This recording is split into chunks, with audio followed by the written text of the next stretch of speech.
All right. Well, thank you for having me here today. Yeah, I had an opportunity to sort of put some slides together to try to start telling the story of what we've been doing behind the scenes in dining services when this year on climate change sort of started unfolding. And I thought, it would be an opportunity for us to try and start, getting credit for a lot of things we've been doing behind the scenes.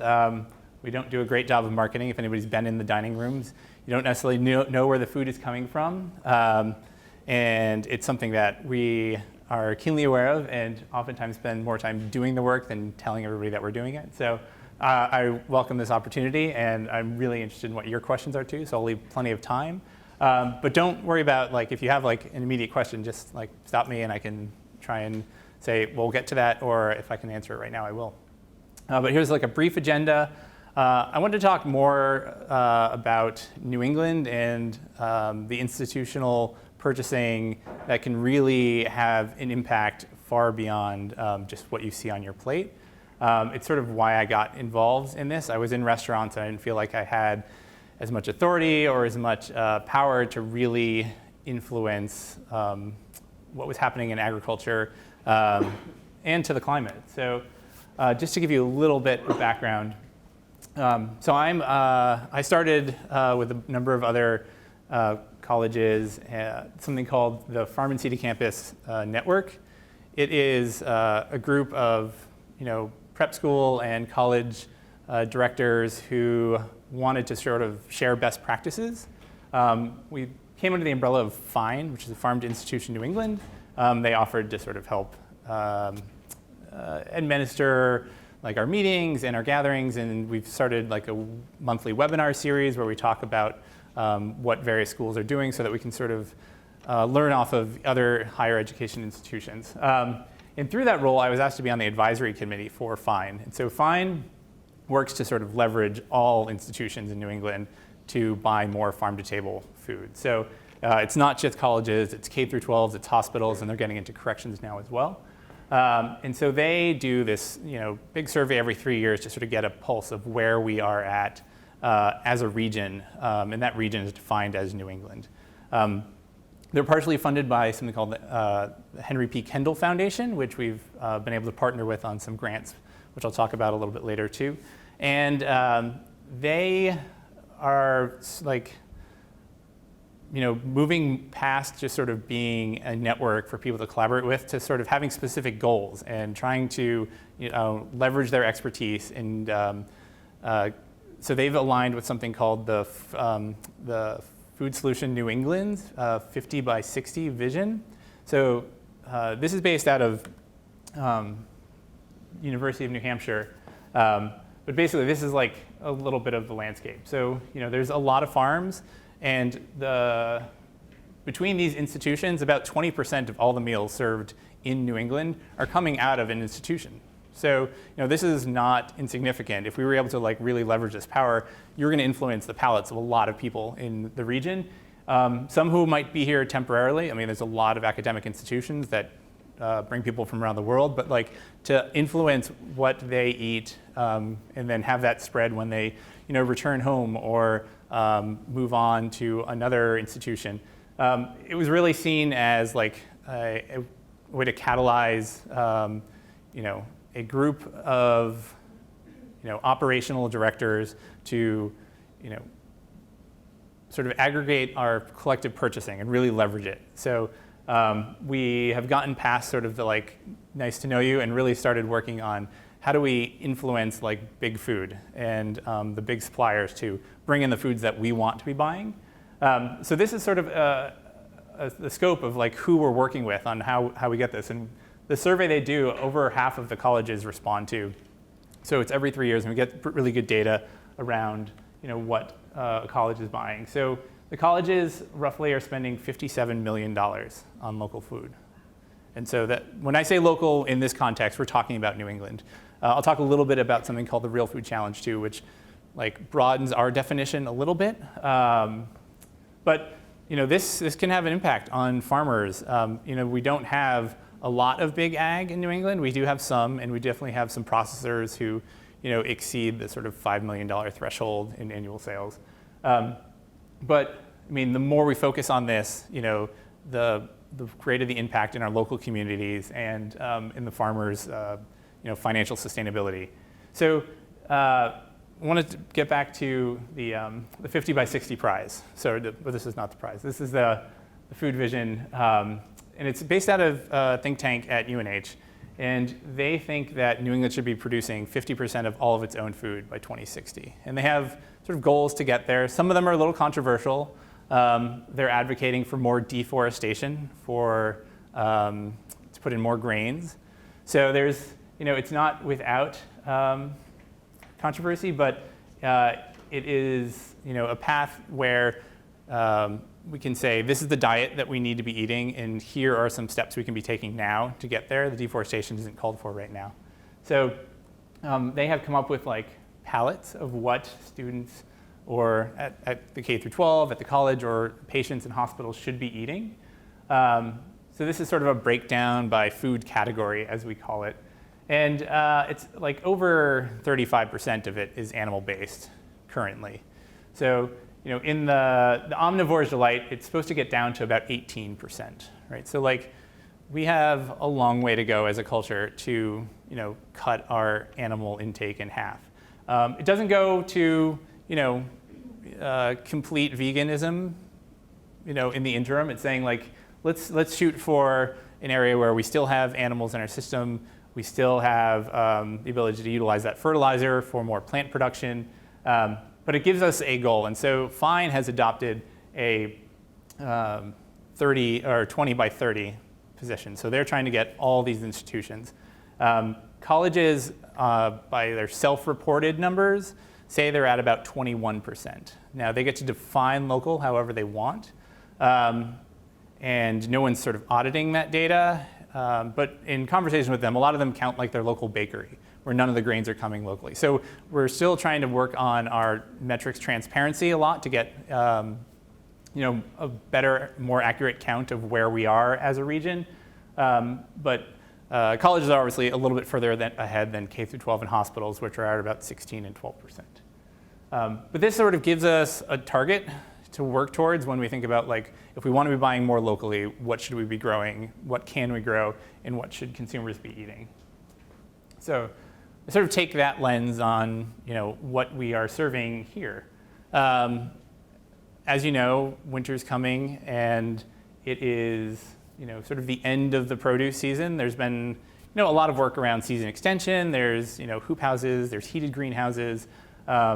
Winter Moon Roots is a good example of cellaring. So we don't actually buy anything from Winter Moon Roots, which sells us a lot of our carrots and our turnips and our beets until after Thanksgiving. So they're like sort of waiting out the other farms and just stockpiling. Actually, they had such a bumper crop this year, we actually took some carrots early, but usually they just wait out the other farms. But these are examples of some of like the local produce farms that we work with. It's a very seasonal product. A lot of these relationships have existed for a while. Outlook Farm, we've been partnered with for over 40 years. Has anybody been there, for Mountain Day maybe? So like these are great relationships we have. We spend actually over $100,000 just with Outlook Farm for produce. And they're not organic. They have worked with UMass extension programs to reduce their pesticide use by 2/3. So that's something we want to sort of continue to support as they evolve as a farm. And it's a great relationship to have. It's actually our third largest vendor here. So Queens Greens is organic. They're in Amherst. We've been buying from them for ages. And we buy more from them than any other college in the area. We buy over $35,000 worth of produce from them. So these are like significant investments that Smith is making in its local community. Queens Greens takes a month off, but they'll be doing spinach in January, so we'll be able to support them more of the year. But that's sort of what we were doing a lot of when I got here. People tend to think of like local food and think directly into like the produce line, but when you look at the whole diet, there's a lot more food that can be shelf stable or frozen or processed in some way, like pickled or fermented. So I wanted to really expand outside of what we were, traditionally thinking of as like the local food when you go to the market. So we started looking at other areas in our supply chain. Again, here's some of sort of the processed food that we've been getting into. Fat Boy Foods started in applesauce. So they go to apple orchards all across Massachusetts at sort of the end of the season and buy off what are called like Bs or drops, and they just process them and into an applesauce that they vacuum seal and make shelf stable. So it's sort of capturing food that was not otherwise being utilized. They've been getting into pizza dough and pizza sauce as well. But right now we were buying pizza sauce from FarmBridge, which is a processor in the Hudson Valley that I worked with at my last institution. I bought a lot of frozen peas and corn from them. So they've been getting into more shelf-stable stuff too. So they came up with a pizza sauce where they buy 100% organic tomatoes that might have blemishes on them from Hepworth Farm in the Hudson Valley.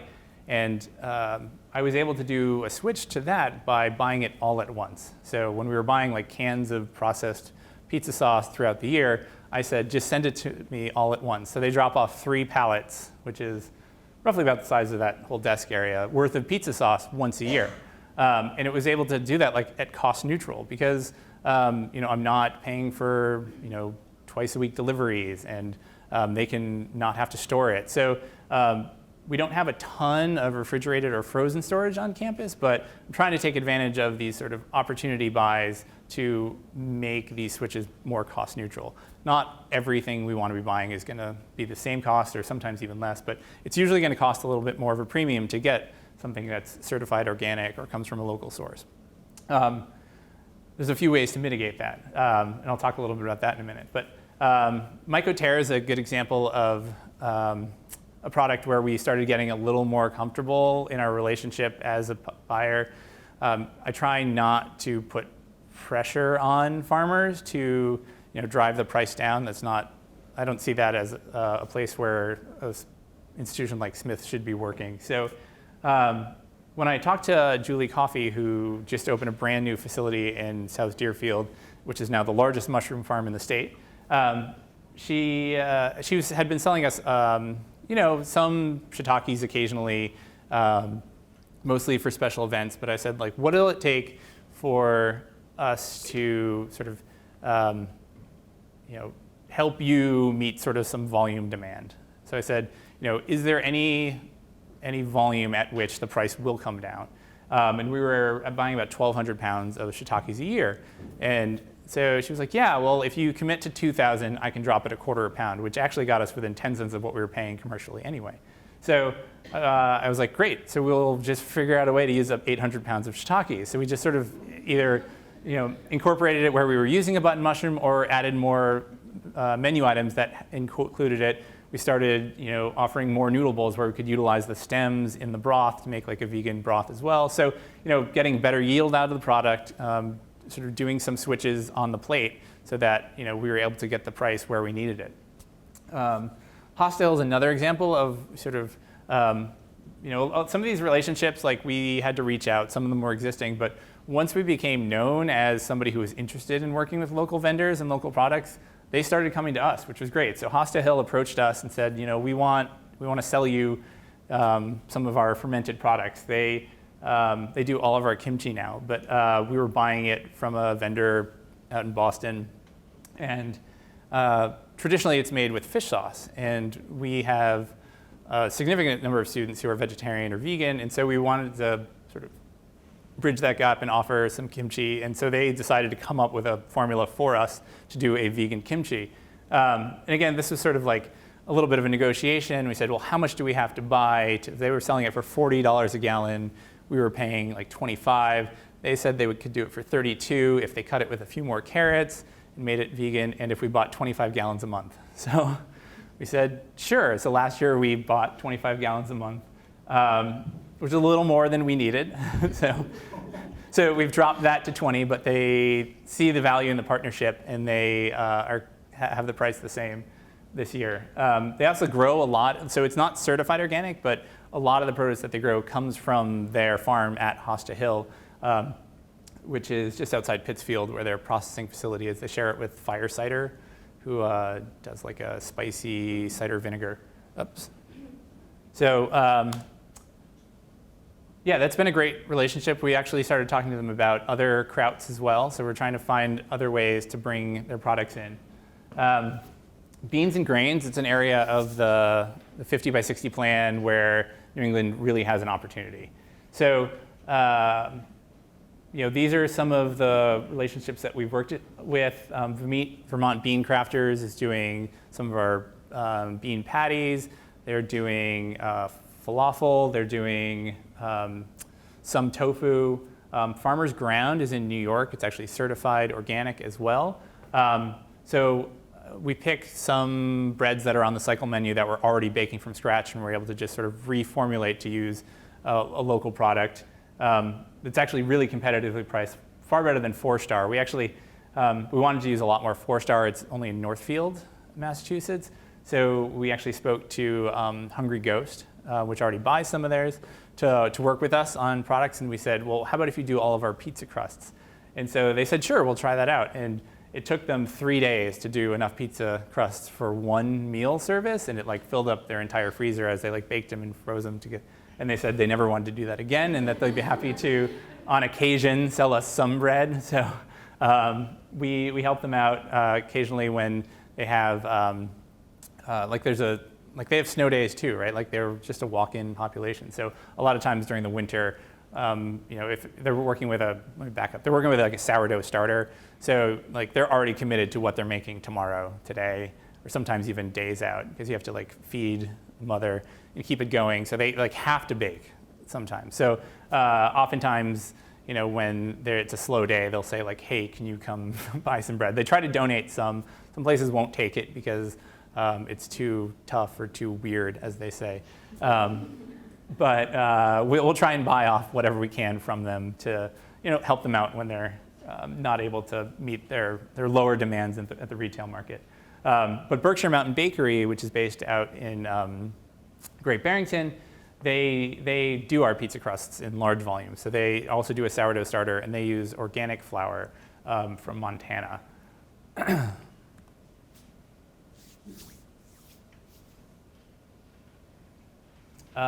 Sweeteners, another thing that we do pretty well here in New England. We weren't buying any maple syrup when I got here. I'm a huge fan of maple syrup. I tap my own trees. And I saw this as a no-brainer. I feel if you're coming to New England for college, you have to have real maple syrup. And so I switched all of it. That was sort of low-hanging fruit when I got here. We had to do that. We also started incorporating more of that into our recipes at Gillette so that we wouldn't have to buy commercial sugar, which is sometimes refined with bone char. So we said, all right, well, we'll switch whatever sugar we can't offset with maple syrup to organic so that they'll have vegan sugar there. But we really wanted to say, well, we're not getting vegan sugar locally, so let's try and adapt more recipes just to use maple syrup. It was largely a hit. There was definitely some students who prefer maple-flavored corn syrup. So at Tyler, you can still get it. It's labeled as such so that you don't mistake it for maple syrup. But we do offer fake maple syrup. Red Barn Honey, interesting story. So I came from Hotchkiss, but it was actually a contract food service company that I worked for. It's called Sodexo. They're the 18th largest employer in the world, and they're operating in 82 countries. When I left there, I was specifically looking for an institution that had its self-operated dining program. So I left the Sodexo world behind, and when I got here, one of the local organizations, CISA, which is Community Involved in Sustaining Agriculture, they're responsible for the local hero stickers. They reached out to me because they wanted to host this farmer award ceremony that the Grinspoon Foundation was starting. So 5 years ago, the Grinspoon Foundation decided to give out $2,500 grants to just for free to farmers to help with infrastructure, to increase their wholesale output or allow them to break into new markets, become more efficient. And they wanted to sort of host a party for them. And they had booked the Mass Mutual Center or some conference center that associated with Mass Mutual, which was run by Sodexo. And so they reached out and said, hey, we're having a really hard time getting Sodexo to utilize these local farmers at this reception. Can you help us talk to them? And I said, no, but I can host it for you. So I stole the business away from Sodexo and had it here. And now it's one of the biggest events we do at the Carroll Room each year. There's 70 or 80 different farms that win these awards now. Big Y has kicked in money. The Big E has. So they're giving out, dozens of these grants every year to farmers. And so at the end of the year, anybody who applied can come to this big party. So I've been meeting a lot of great farmers at this event too. So Dick Connor from Red Barn Honey, who has hives up and down the valley from Northampton to Whately to Northfield, he was there and saying like, hey, where do you get your honey? And this is the first year I was here, and I was like, well, I don't really know yet. So we looked into it, and we were just buying U.S. Foods brands, so we were able to switch a lot of that to his. And then he started making like the little honey bears too. So now pretty much all of it is coming from a local vendor. But sort of just these relationships that you build start paying dividends.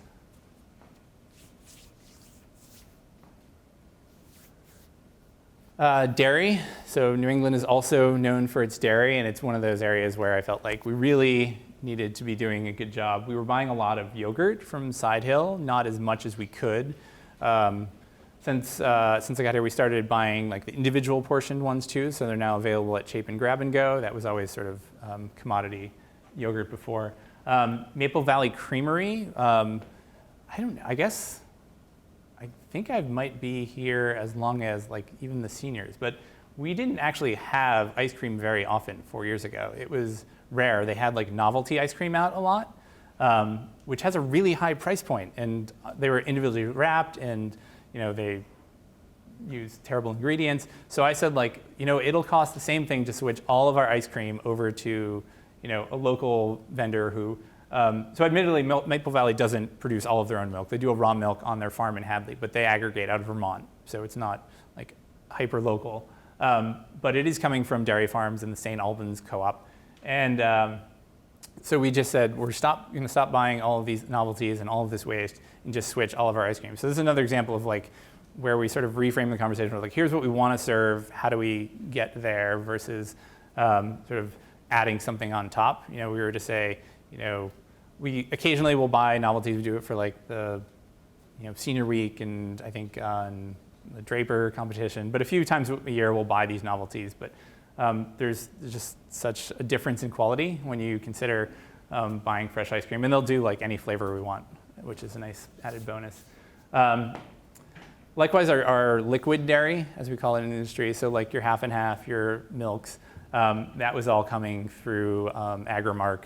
So we partnered with Hylon Dairy out in Lee, and they use 100% Jersey. They're free-roaming cows. They have one of those automatic milkers, which is kind of cool to see.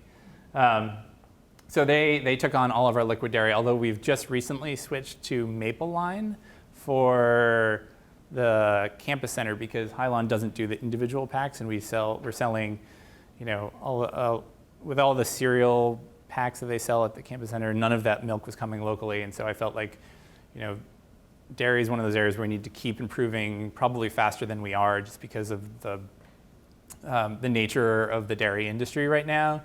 I think it was about 2 years ago, Agrimark sent out like the price of milk quarterly newsletter to their farmers, and at the bottom there was a suicide hotline number because the number had dropped so low.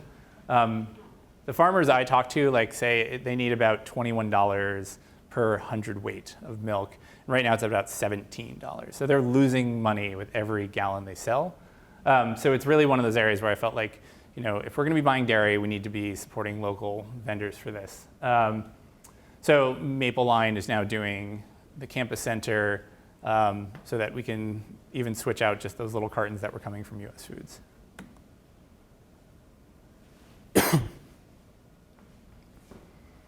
And local meats. So obviously less seasonal. Poultry can be tough in New England, but we have decent infrastructure for auxiliary freezers offsite.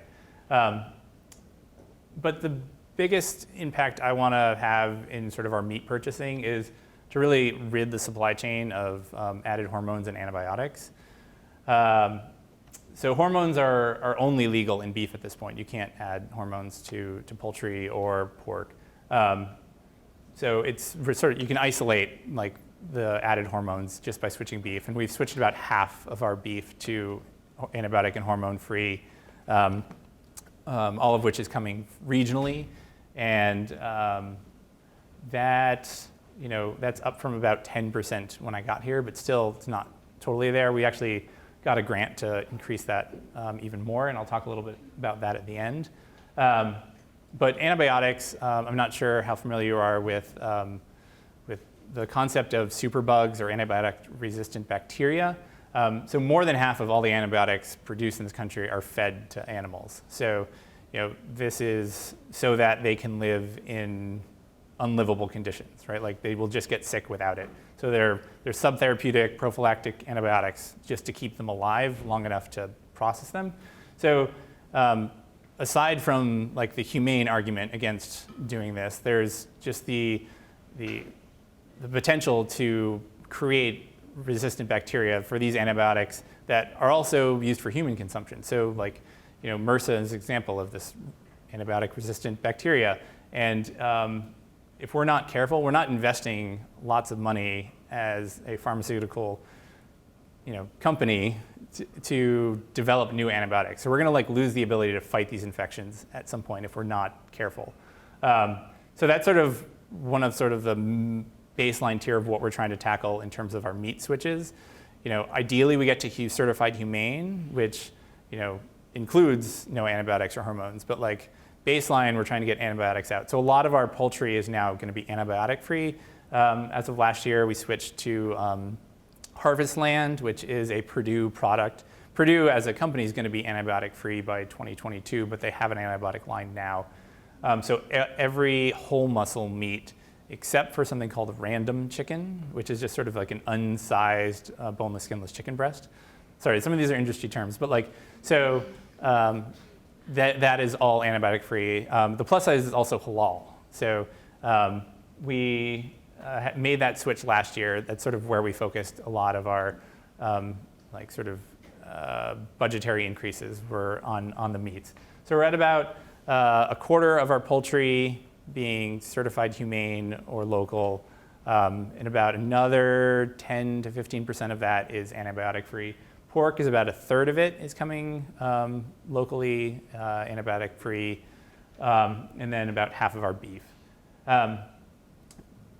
One of the other sort of opportunities here is sort of these spot purchases. So farms like Riga Hill, Big Picture is actually a cooperative of grass-fed beef farmers, is that they're selling all over the place. So like they're selling to restaurants, they're selling into some K-12s, but a lot of colleges, and they will occasionally like not be able to sell equal parts of the cow. So like, Big Picture will come to us once a year usually and say like our freezer's too full of ground beef, and we're able to get this at like an opportunity price. So we're like sort of taking advantage of an inefficient market sometimes by being a known quantity as somebody who's looking for local, and somebody just wanting to say like, look, I can sell off more tenderloins and strip loins if I just empty out all of this ground beef. So sort of taking advantage of that inefficiency in the supply chain allows us to sort of catapult a little bit further into the beef than we are now. On the flip side, animal products that are certified humane and antibiotic-free and hormone-free are definitely more expensive. So we've been strategically trying to reduce the amount we buy as well. So when we switched all of our hamburger patties my first year, we went from a quarter pounder to a fifth of a pound. So that was, is anybody a senior here? So that would have been your first year. Did anybody notice that 0.8 ounces was gone from your burger? It was great. So it was like totally cost neutral. And it's still an all-you-care-to-eat self-serve buffet. You can take a second one if you want. Now I'm logged out. Sorry. But it's sort of that strategic menuing that allows us to sort of make these. So we're buying a lot less meat, but we're buying better meat. So we're sort of picking away at that sort of current diet, trying to get to this omnivore's delight through menuing and purchasing that doesn't have a drastic impact like saying we're never buying beef again, you can't eat it, it's bad. Local seafood is a kind of a challenge. The three most popular seafood items we serve, or any institution in New England serves, are tuna, shrimp, and salmon. none of which really gets landed locally. For a while, we were buying Bristol Bay sockeye salmon, which is like the most sustainable sockeye fishery in the country. It's based up in Alaska. I mean, they have somebody counting fish like 24 hours a day during the run in like the early summer. And as soon as like the threshold of like salmon per minute increases to a sustainable amount, they say like you can fish, and it could happen at like 2 in the morning. And so like all the fishermen like race in and fish, and like then they cut it off when like the flow is stopped. So like they're keeping track of how many there are. So it's like totally sustainable, assuming they don't develop a pebble mine near it for gold and copper, which is a constant conflict up in Alaska about which has more economic benefits. But that runs once a year. So we were buying all of the salmon frozen throughout the year, and that was not a favorite of students. I mean, it's a wild salmon, so it's not quite as fatty. Like it had to swim all the way up to Lake Iliamna. So it's lost a lot of fat. So it was a very thin fillet, and it was a little drier. So this is where like my sustainability ideals like conflict with what students actually want.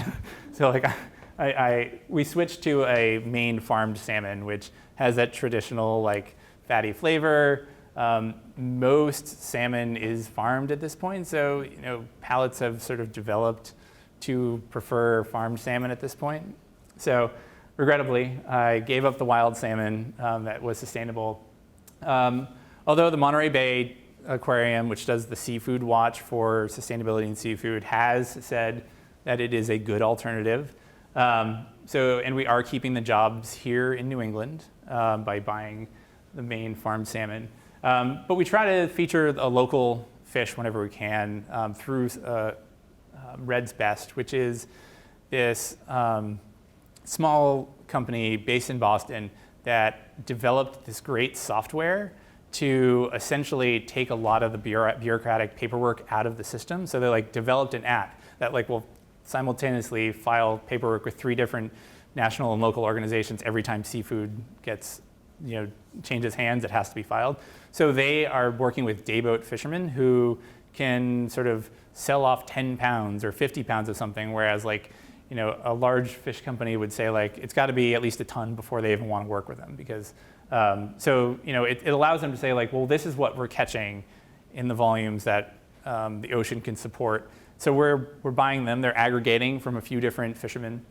And so we don't actually know what we're getting, though. It's sort of like whatever is caught that day. We have a guaranteed price, and that means that the fishermen have a guaranteed price too. So they're not throwing back their bycatch. If they were fishing for cod and they got redfish, they don't have to throw it back. Like they know they have a market for it now, because half the time they throw it back, it dies anyway. So this allows us to sort of support these fishermen for whatever the ocean is producing now. Actually, redfish is a really good example of a sustainable fishery now. In the 80s, the volume completely collapsed. It's known as Acadian redfish to some. It is a great white fish. It's totally recovered. It's mostly in the Gulf of Maine, and it's like it'll look like a tilapia fillet, but tastes good. So I'm a huge fan of it. But we do inevitably have to buy shrimp and tuna because that's what students want most. So when we do, there is no such thing as sustainable shrimp at this point. I'm not convinced it exists. But we do buy wild Gulf shrimp, so at least we know that the supply chain is slightly more transparent and that the fishermen are getting a living wage. But it's, it's not great for the environment the way they trawl. So I recommend you don't eat shrimp, but I will serve it until everyone says no. Wild Planet is pole and line caught tuna. It is a good alternative according to Monterey Bay. So we buy, again, we're sort of trying to take advantage of this volume purchase, shelf stable, it comes in pouches. So we buy a pallet at each semester. It's not all of the tuna we serve on campus. It's pretty expensive. We do serve it. It's the only one we serve at Chapin because they do a lot of tuna salad. We send it out to, it's mostly in the quad, if you want to know, because we store it up at Wilson, like the pallet that comes in. But it's something that when we were redesigning the salad bar at Chapin 2 years ago, to sort of make it a grab and go, make your own type thing, we really wanted to sort of elevate that salad bar in particular, and we felt like we couldn't ignore tuna as a problem, whether we can afford to switch all of it yet. It still represents almost half of the tuna we buy, so we're getting there. But obviously my budget doesn't increase at the rate with which I would want to buy more expensive food, so I have to be somewhat fiscally responsible. We do get, at least a consumer price index increase to our food line every year, so I'm able to like keep up with like the average cost of food. But then, I put in requests. I'm like, this is what I want to be tackling this year. This is what, when I meet with the real food working group about 2 years ago, it was like, we want more humane meat. That was like, so I specifically went and said like, this is how much we need to start switching our chicken. Beverages, so none of this comes locally, so we try to use a third-party certification when we can. So Sun Roasters is certified fair, the Titulia is certified organic, and the Silly Cow hot chocolate is certified fair. Okay, none of that's coming locally, but like when you have a third-party certification, you can be somewhat confident that there is more sustainability ethics in the supply chain and the production. So this is what it looks like over the past few years in terms of our effort to increase what is called real food. So for those not familiar with the Real Food Challenge, it's a college-level nonprofit organization that works with students to advocate for what they call real food on their campus. So we were at 9% back in 2015. There was a real food working group. They wanted the college to sign the Real Food Commitment, which if every college in the country commits to 20% real food by 2020, that represents $1 billion in spend in the industry. So it's a significant amount of money. We did a pilot for about 6 months, looked at all of the invoices. So students poured through every single purchase we made from October through February of that year to come up with like a baseline, and we came up with a strategy to get to 20% by 2020 that included sort of some specific menu shifts, but also like a 1% increase above CPI for those 4 years up to 2020. So the president President McCartney signed that commitment in 2016 to be at 20% by 2020, and we hit it early. We were at 18% in 2017, and we passed it in 2018. So to give you an idea, the average college is at about 3%. In this, let's back up a little bit. So real food, like clearly defined by their metrics and using their calculator, is local and community-based. So they have a circumference of 250 miles for that. There's also sort of what they call real food A and real food B. So if it's within 100, it's real food A. 250, it's real food B. There's disqualifiers as well, so like genetically modified products, confined animal feeding operations, even if they're local, they don't count. Then they get into sort of the certifications of certified fair, ecologically sound, so that would be sort of Monterey Bay or organic, and then certified humane. So of the food that we're buying, it meets at least one of those criteria. Ideally, they want you to get to 2 of those criteria for real food A. So we hit 30% this year, or this past year. Those are based off of my numbers. Those have not been finalized by RFC. The 26% was finalized by them last year. So this was basically all of our purchases from July of 2018 through June of 2019. 30% puts us tied for 3rd in the country of colleges that are doing the Real Food Challenge. Number 1 is Sterling College, which is 100 students in Vermont working on a farm, producing their own food. They're somehow only at 75%. Antioch in Ohio is in the 40s, and we're tied with Warren Wilson in North Carolina, which also has its own farm. So puts us in pretty good company, though. It's definitely something that we we're pretty proud of. But I also want to sort of break it down a little bit more for you in terms of where we're spending it. Here's an example of sort of our spending over time by those categories. Local and community-based is something that I feel very strongly about for a number of different reasons. One, sort of the economic benefit to our region, right? Like, so we're supporting farmers we know. And to a certain degree, if you know your farmer, like you understand what their supply chain and their treatment of their animals are. We don't need Outlook Farm to get a fair trade certification if we can visit them and they're delivering directly for us. So, the transparency of buying locally is sort of another aspect that I really enjoy. The sort of apocalyptic side of me is, trying to develop relationships with local vendors so when the whole global supply chain collapses, they're selling to Smith first. So like in the back of my head, I'm thinking like, well, if we are, your number one partner, you're going to keep selling to us when there's like a greater demand for your product.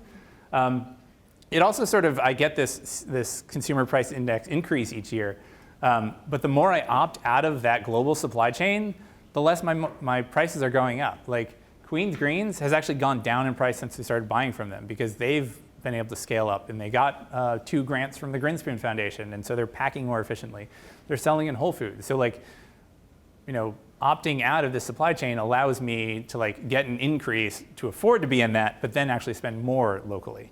So you can actually see the increase in humane, like specifically targeted last year. So we weren't buying any humane when I got here. It wasn't a big deal, like sort of my next year, but then it was like, all right, this is what students are asking for. So we started tackling humane specifically. Now some of that is also local. So this, like if you add these all together, it's going to exceed 30, right? So like ideally we're hitting 2 different targets. So Queen's Greens and Kitchen Garden for that matter hit like local and ecologically sound because they're certified organic.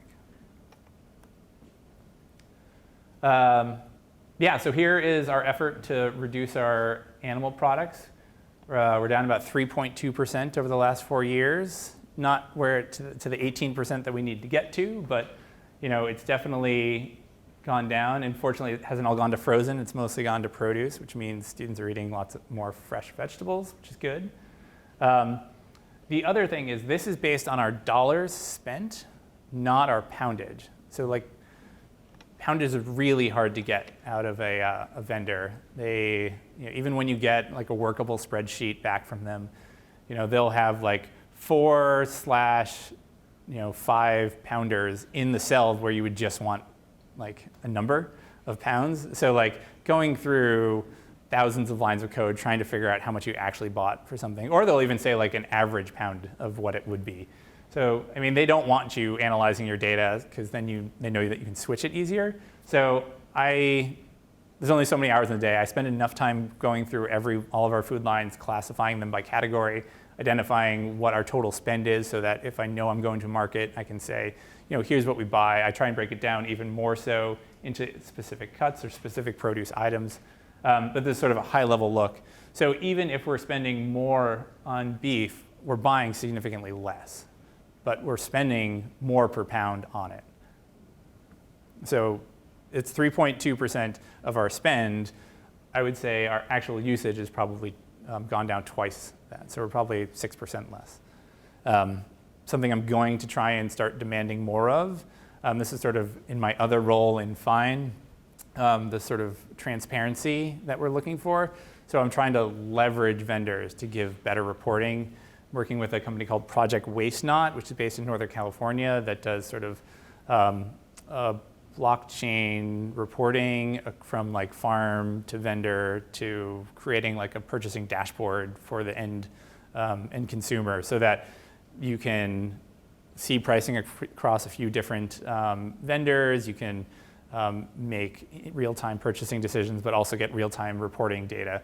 So I'm actually working with Mount Holyoke right now on a produce RFP, so like a request for proposals to like have 100% of our specific local produce from Mount Holyoke and Smith, which represents about $1 million in spend. So we're going to try and go to the market and say, like, you have to use software for reporting that we choose. You have to, buy at least 25% of your products from the New England region.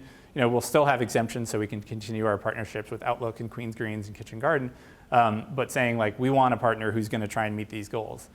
Maybe nobody bids on it, but it's something that we're trying to at least start the conversation around and seeing if the two of us are enough to influence the market. If not, maybe we can get UMass on board. They're a little harder to collaborate with, but just trying to test the waters and saying this is what we're asking for and see how close we can get. So here's like actual dollar spent. This is sort of one of my favorite things. This is like, where we're impacting the lives of local farmers who, it's not a high profit margin business. So I'm pretty proud of, spending $375,000 a year just in the 4 counties of Western Mass now. So that, I didn't actually track that when I first started. Something I've sort of split out separately since. But those percentages you saw, we're still spending, $850,000 in New England/New York when you consider that regional level. And that doesn't include certified organic or humane outside of the region too.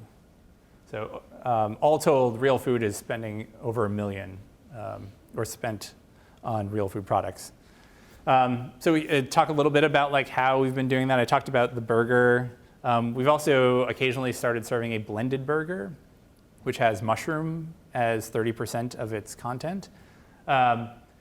We work with Arnold's Meats down in Chicopee, and they get Vermont beef and they grind it with Pennsylvania mushrooms. And so the product itself is still counting towards that real food goal because 50% of the product came from New England. But it's cutting back on 30% of the beef that would have otherwise been in there. And we don't say like all of our burgers now have mushroom in them. Like we're trying to balance that. We've also moved to sort of this grain and vegetables on the side, sort of take your meat separately rather than relying on like a 6-ounce piece of animal protein at the center of the plate. It started at Tyler. We've been doing it a little more at Lamont because we're accommodating so many different dietary restrictions there as well. So it's, but we've also had it at like Cushing and at Hubbard. So just sort of, putting it in front of students who might not have otherwise said like, oh, I want to, increase my, grain and vegetable intake, or students who never venture into Gillette can sort of experience the, what, a meatless dish would look like. Again, I mentioned bulk purchasing. That's sort of one of the opportunities where we have, it's really difficult with the system we have, obviously. I mean, we have 15 different chefs buying like 15 different products sometimes. So it's like, we can create a food order and suggest that they all buy from Outlook Farm, but some of them will forget and then just buy it from whoever's coming in the next day. Or, and it doesn't allow us to really leverage our purchasing power if a vendor has to make, 13 different stops. So it's one of the challenges we have that is sort of structural. I've been advocating for more central purchasing. We did get a grant to buy a huge walk-in freezer so that we can sort of purchase in aggregate for a product that will be able to hold, albeit frozen, and then we can sort of redistribute it to houses. That'll allow us to get even better pricing on goods that can be frozen and reserved. Talked a little bit about our negotiations, sort of with Hosta Hill and Mycoterra. So menu design and sort of product increases. So another sort of menu design change that we had was when I got here, we were only serving food from the largest continent in the world at Comstock Wilder 5 days a week. So like we didn't have noodle bowls or stir fry anywhere else on campus for any other meal. And this is like the largest continent in the world with many countries that don't rely on a lot of animal protein at the center of the plate. So sort of just by sort of unlocking that gate and saying like, just say let's do a noodle bowl at Tyler House. It doesn't have to be restricted to a themed house. And sort of just looking at the menu in general around like what dishes aren't heavily reliant on animal products and sort of giving people the opportunity. I know some students will go to their house because it's in their dining, but like when you look across the the menu at when you're looking at 15 different dining rooms, we're not taking meat away from anywhere, but we are trying to reduce the amount that we have available at any given meal for students that are trying to sort of avoid roast beef or turkey and mashed potatoes or a burger or chicken fingers. So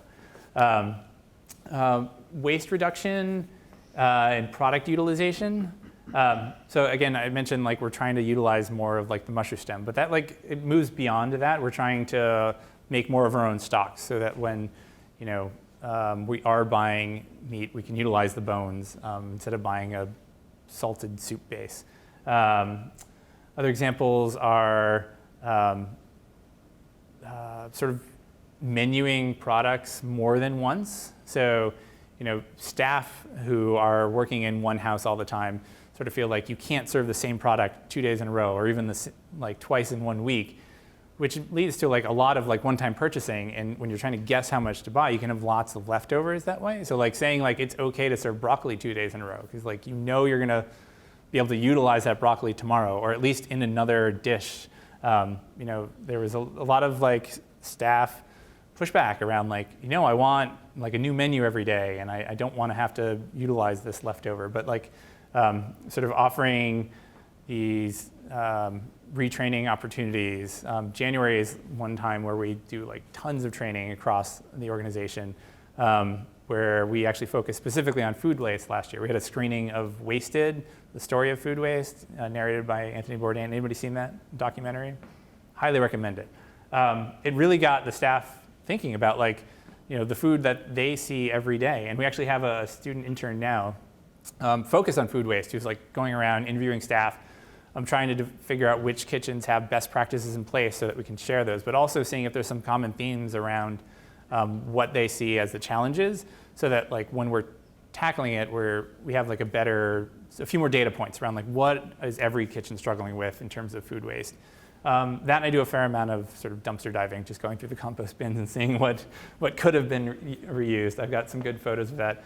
I try to share those in aggregate so no individual chef feels targeted, and they can't really tell which compost bin is theirs. So they all just, we utilize that as an opportunity for learning rather than discipline. So again, buffet layout is another one. So we encourage staff to put meat at the end of the buffet so that in theory your dish is more full of vegetables and grains before it gets there. Again, you're welcome to take as much as you want, but statistically you're going to take less if it's at the end of the buffet. So here's an example. This is sort of the spreadsheet we utilize. You don't have to memorize all the numbers, but this is when we were looking at meat purchases and the kimchi and the shiitakes I was talking about. So we priced out everything we were buying, everything we thought was the next best product we should be buying, and came up with what the average cost per year increase would be, just so that we could make informed decisions and go back to the budget office and say here's our plan to decrease our reliance on antibiotic chicken by 10%. Yeah, so they can see chicken random too. It's not an insignificant purchase.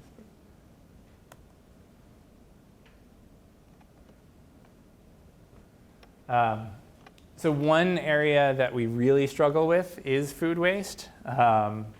This is the food waste per student per academic year. The EPA has set that the average student is responsible for 141 pounds of food waste per academic year.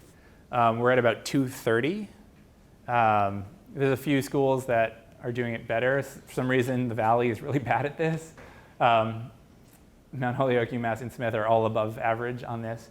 The bottom two, they track it a little bit differently, so they're not realistic numbers or targets. But this is all to say, the goal is not zero. We're not expecting you to eat banana peels, and we're not gonna serve pineapple skin. So there's gonna be food waste per student, but there's a real opportunity for us to learn from what Tufts and Wesleyan and Green Mountain are doing. Although Green Mountain's no longer going to be in. So maybe we should learn from Green Mountain because they're going out of business.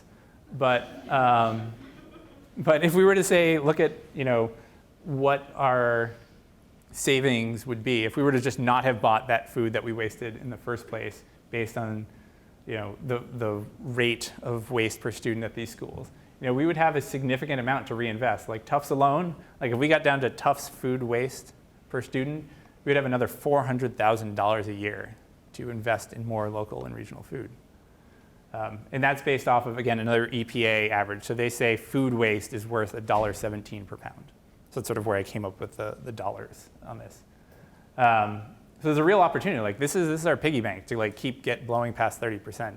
So we're really trying to work with that. Obviously, it's challenging. One of the data points that's already bubbling up is staff like see opportunities but don't feel like they have the time to sometimes make that banana bread instead of just composting that banana that's turning brown or make tomato sauce.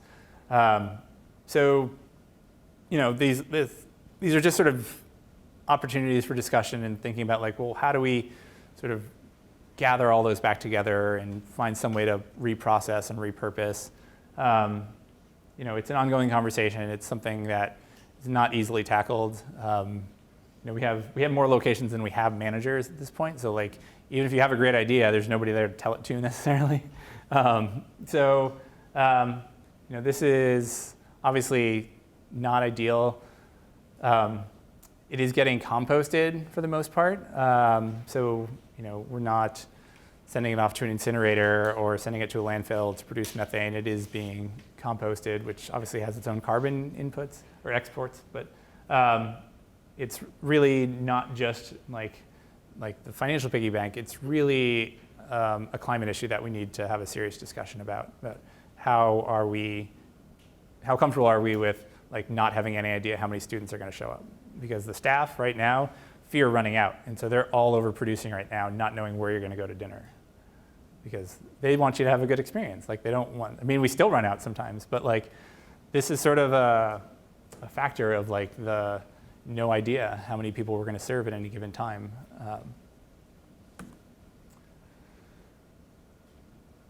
That's it. Yeah. So I can talk a little bit about the food waste grant, but why don't I pause for questions here? Or actually, I can also talk about the meat purchasing grant too. Yeah. So in the corner, the whole animals, Yeah. wondered about the potential for that. Yeah, so I guess I'll give a little brief overview. So we've partnered with Westfield State and Mount Holyoke and Amherst College to switch all of our beef and pork purchases to whole animals grown in New England that are antibiotic and hormone free. The way we're able to do this is obviously buying less is part of that, but storage is a big challenge. A lot of farmers are trying to, right now, sort of offload all of their herd. They don't want to feed them over the winter, which leads to like a pressure point in the food system here in New England. There's very few USDA slaughter facilities left. I don't get too graphic in it, but like the slaughter facilities are willing to give you a better price if you wait. So we sort of went to the market with a request for proposals, again, like sort of seeing how much we can leverage, saying like, these 4 colleges will buy, X amount of, ideally in 3 years, we'll be at 250 steers and 600 hogs is enough to feed all 4 of those colleges. If you commit to bringing them for processing in January, February, and March, the slaughter facility will be able to keep their staff on year round. Like it's kind of a seasonal job. And then they have to retrain and hire. So like if they can keep staff on and they can actually reduce their price, it's also a lot easier to get a processing date. Some farmers have to set a date before they even have the animal. Like some processing facilities are booked 6 to 12 months out sometimes. So if we can say we are a guaranteed client for the next several years and allow the slaughter facility to do it at like a less high volume time, and the farmers to know they can just sell off the whole animal and not have to, again, sort of pack their freezer full of specific cuts and sell off individuals through CSAs or farmers markets.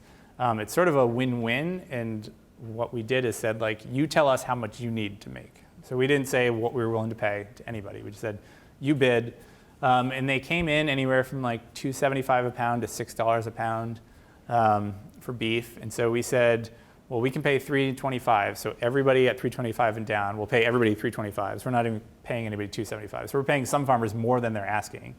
And we said, well, we will buy 100 this year and 300 hogs. So we're shooting for about half of what our total need is. But we need to take delivery on that. So we're going to have a very large freezer to sort of store that in.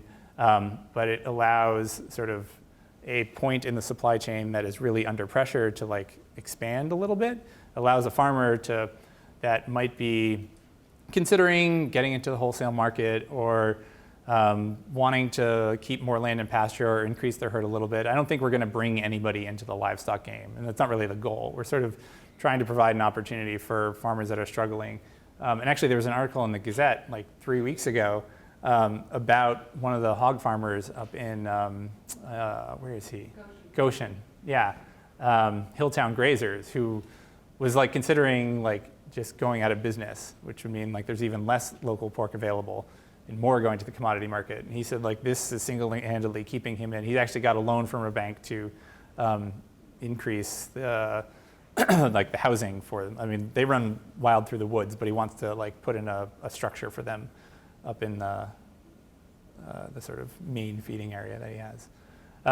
So again, like is it the most climate friendly solution? No, but we haven't given up meat yet, and it's definitely shifting it away from sort of the big ag CAFO environment.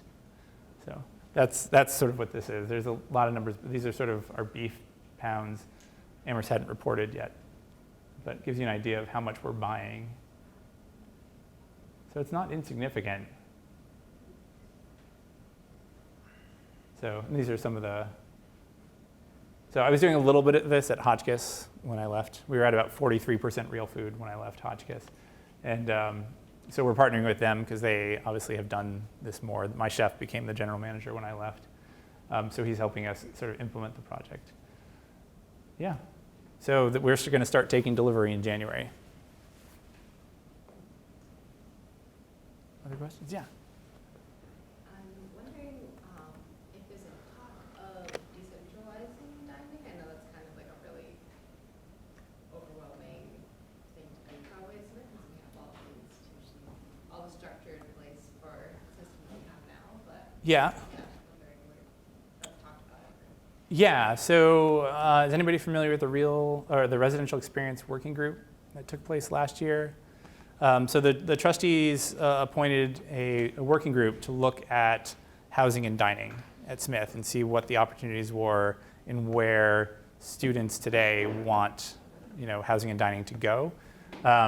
Housing was primarily the focus of last fall, and they made several recommendations. Among those were the pilot for affinity housing, the restructuring of the residential life staff, and sort of the different areas and the director positions.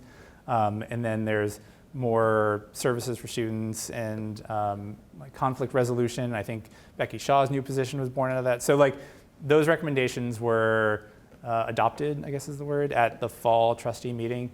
In the spring, we looked at dining, and it was a really complex topic. And I think both the students and staff and faculty on that committee and the trustees said, we need more information before we make any final decisions. So 3 of the recommendations they came up with, which didn't get adopted until this past trustee meeting in October, were to look at, the phrasing was models of centralization, which doesn't necessarily mean one, but it says like, is 12 the perfect amount for Smith, 12 kitchens and 15 dining rooms?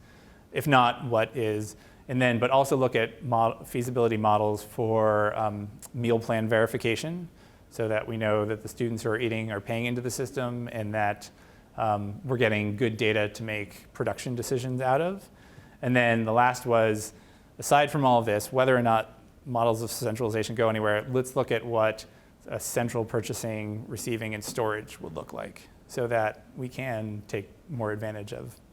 Because I mean, easily, like I could spend our money, if I were buying into one place, I could increase the 30 by 3 to 5% tomorrow just by buying more efficiently.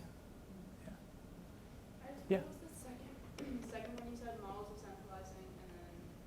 meal plan verification system. So look at the feasibility of implementing that to both make sure that students who are paying into the system are the ones who are eating, but also to give us sort of production data to go on, so that when you swipe in, it's sort of voting with what menu you liked, but also in a sort of a cycle menu pattern. So we actually, a little bit more background on the menu cycle. So when I started, we had a 6-week cycle, and chefs felt like, by the time things came around again, it wasn't like by the time you get to week 6 of ideas, it isn't your best idea as week 1. So they said, let's go down to 4 weeks. But then it comes around sooner so they can learn student behaviors quicker. So like once a month, they'll have the same menu, and it's up against the same thing, so that they can sort of dial in the amount of food they're buying quicker. So if we have pizza on the first Friday of the month, it's on, and they make like 30% more than they need, they'll shoot for maybe 15% more than they need the next time and see how that goes. So that, like, they're able to dial in what they estimate as student demands quicker. Yeah. Are there any plans to make more of the dining halls like vegan or vegetarian? Yeah, so Wilson's going vegetarian vegan on December 1st. And then so Lamont and Tyler are supposed to have a vegan protein every day. They've been looking through the menus, and there's a few days missing on them. So like the goal is to have a vegan option available. I mean, specifically if you have a nut or a shellfish allergy, right? Like, so like you can make sure that it's accessible to all students. And Tyler, just because it's late too, so like if you're a vegan after 7, you kind of out of luck. So it's been a push, and I think we found sometimes that like even if it's on the menu, the staff are like making it and keeping it in the hot box. They don't feel like there's enough room on the line. They're like, oh, I had it, nobody asked for it. It's like, no, they shouldn't have to ask for it. It should be out there. So we're trying to like remind staff like to. There's this concept of like default veg. So like we're trying to again like put meat, like make people ask for meat rather than make people ask for vegetables. Everybody can eat vegetables, not everybody can eat meat. So we're trying to sort of reframe that. Like we'll start with the vegan option and do smaller pans and portions and replenish sooner. So that is the goal. If you're not seeing that at Tyler and Lamont, let me know. But the goal is for Wilson at the very least. We did worked with SGA last year around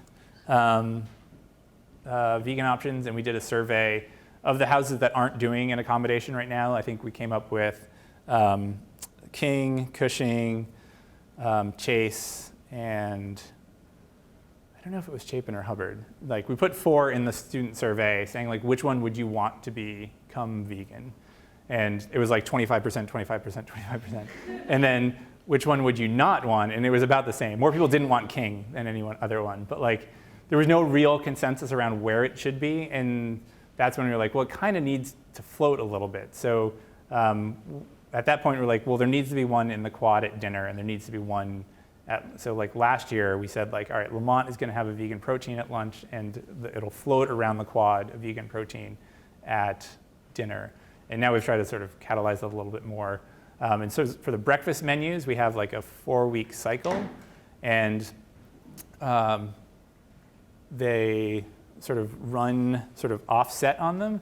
So every house gets a vegan option at some point, and it floats around. So it might not be your house, but there's always a vegan option available for breakfast somewhere that's serving a hot breakfast, but it rotates every week for 3 weeks and then goes back. I think we have time for just one more question. Oh, all right. Yeah. I had 2 questions, so I'm going to pick one. All right. Are you in charge of the compost setup? Does that go through you? No, it goes through the grounds department primarily. Yeah, because it's in places other than dining too. So it's like I think it's at the conference center, which we don't oversee, or I think Sealy now, parts of the campus center. It started in dining, primarily dining, but it's always been grounds department has overseen that. So they own the truck, they do all the hauling, they determine how many bins we get at each. Sometimes we have to ask for another one or bigger one. They get pretty good data. We do need to do a little bit better around what we are attributing to food waste. Like we took an average weight for one of those bins and assigned it to like 540 pounds. So regardless of what we've actually produced, we just say like the bin is a quarter full, half full, 3/4 full, or full, and assign that to like a 540, which isn't exact, and if it rains and like the lid didn't get put on. So I'd like to get better data around that. It's kind of hard to see which way we're trending. So the Bridgemont Farm, which many of you, I guess, visited. So 2 years ago, they decided they would take bones. So like our numbers went up, which is bad, except it's good because those bones were otherwise going in the trash before. So it's hard to tell, when we're capturing more, whether it's good or not, and what a baseline is. So I try to get data as much as I can from the grounds department to see where we're trending. We looked at the compost by house for like a 2-week period back in 2018. It was a student capstone project. And they also tracked it by front of house and back of house. And we saw there was about an average of like 2/3 of it back of house, 1/3 front of house. Front of house is much more edible food than back of the house. And then we looked at it by house, and like it was really shocking that like a house that's equally as accessible in terms of like hours open, like Cutter and Tyler, Cutter had like 30% more food waste than Tyler did. So it was like at least gave us an opportunity, like, well, maybe we need to focus our efforts at, like, Tyler's doing something right. Like, what can we learn from them? But like, what is Cutter doing that allows them to have so much more food waste per, like, what we assume is like an average student? Yeah. I'm sure Andy will answer any additional questions afterward, but it's time to go. So thank you very much for coming. Yeah, my pleasure.